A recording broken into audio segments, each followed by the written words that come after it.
biar sehati, biar seia, biar sama-sama masuk surga. Jawab dulu tong salam dari saya. Assalamualaikum warahmatullahi wabarakatuh. Hamdan wa syukran lillah. Salatan wassalaman ala rasulillah. Wala hawla wala quwata illa billah. Amma ba'du. Al-Mukarram, para alim, ulama, dan para habaib yang selalu kami takdimi, yang terhormat para dewan juri yang arif dan bijaksana, yang saya hormati, para pemirsa yang ada dimanapun berada, yang insya Allah dirahmati Allah Subhanahu wa Ta'ala.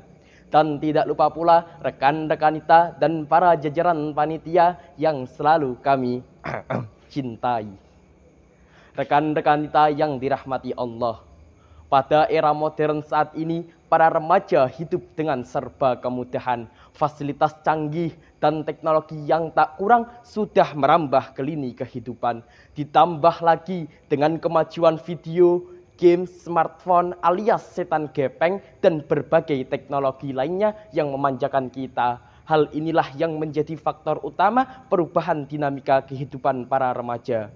Namun di balik kemudahan itu kita seringkali mendengar berita tentang remaja kecanduan game online karena tak tahu aturan maupun ukuran. Remaja terjebak narkoba karena awalnya coba-coba. Remaja geng-gengan disenggol dikit langsung ngajak tawuran. Remaja bolos sekolah karena kemalasan ataupun ajakan. Bahkan melakukan perbuatan-perbuatan yang melanggar norma agama dan moral. Hal inilah yang disebut sebagai kenakalan remaja, sebuah masalah sosial yang tidak bisa dianggap remeh. Karena apa? Karena remaja memiliki peran agent of change atau agen perubahan, yang dimana pemegang generasi penerus bangsa. Dalam kitab Arba'in Nawawi karya Imam Nawawi pada hadis ke-12 disebutkan an Abi Hurairah radhiyallahu anhu qala Rasulullah sallallahu alaihi wasallam min husnil islamil mar'i tarkuhu ma la ya'nihi. Hadisu hasan rawahu Tirmidzi wa ghairu hakada. Yang artinya dari Abu Hurairah radhiyallahu anhu berkata Rasulullah sallallahu alaihi wasallam bersabda, di antara bagusnya keislaman seseorang adalah yang meninggalkan apa yang tidak berguna baginya. Hadis hasan, hadis diriwayatkan At-Tirmidzi dan lain sebagainya. Hadis ini sangat cocok dengan kehidupan para remaja, bahwasannya jadilah remaja yang kapan harus berhenti, kapan harus berkata cukup, dan kapan harus memilih. Tidak semua berita harus disebarkan, tidak semua tren harus ditonton, tidak semua tren harus diikuti. Kalau bahasa zaman sekarang mah FOMO alias ikut-ikutan tren yang tidak berguna. Rekan-rekan kita yang dirahmati Allah, perlu kita ketahui bahwa pelajar adalah aset bangsa, calon generasi penerus dan penentu arah perubahan. Oleh karena itu, pelajar memiliki tanggung jawab yang amat sangat besar untuk menjaga bangsa negara, lingkungan masyarakatnya, bahkan dirinya sendiri dari pengaruh hal-hal yang buruk. Dalam Quran surah Al-Mujadilah pada potongan ayat 11 yang berbunyi A'udzu billahi minasyaitonir rajim.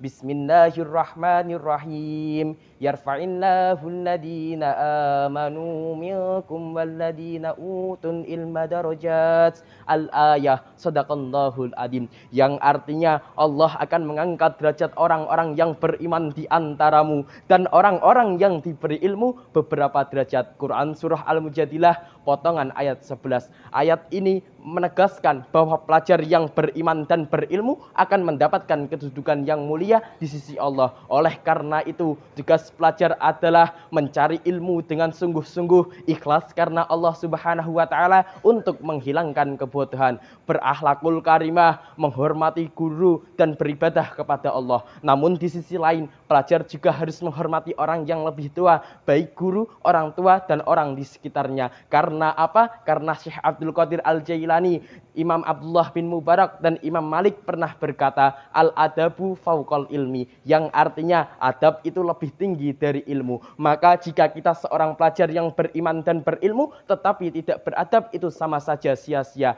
Ibarat seperti pohon yang tidak berakar, tidak kokoh dan mudah tumbang. Oleh karena itu, pelajar yang terdidik dalam iman dan akhlaknya kelak akan menjadi banteng pertama bagi umat Islam dalam menghadapi kehancuran moral.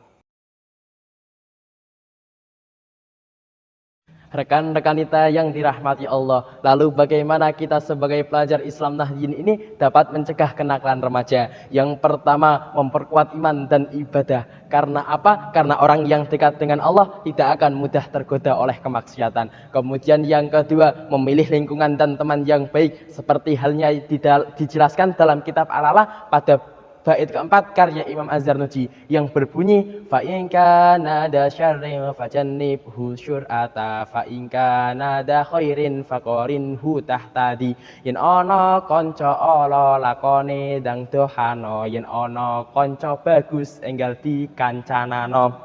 Kemudian yang ketiga, mengisi waktu luang dengan kegiatan yang bermanfaat seperti belajar, berorganisasi, berolahraga, membantu orang tua, dan lain sebagainya sehingga waktu tidak terbuang sia-sia. Kemudian yang keempat, menjadi seorang pelajar yang bermanfaat bagi orang lain. Tunjukkan bahwa pelajar Nahdien itu berakhlakul karimah, disiplin, dan berprestasi sehingga pelajar dikenal sebagai duta kebaikan di lingkungan masyarakatnya.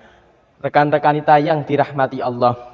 Oleh karena itu mencegah kenakalan remaja bukanlah tugas orang tua ataupun guru, tetapi tugas kita sendiri sebagai pelajar yang dapat memilih jalan yang baik dan benar. Oleh karena itu, mari kita isi masa muda ini dengan perbuatan amal soleh, ilmu yang bermanfaat, agar kelak menjadi bekal di dunia dan di akhirat, dan menjadi cahaya penerang bagi masyarakat sekaligus bangsa dan negara. Sendirian tanpa kekasih, sekian terima kasih.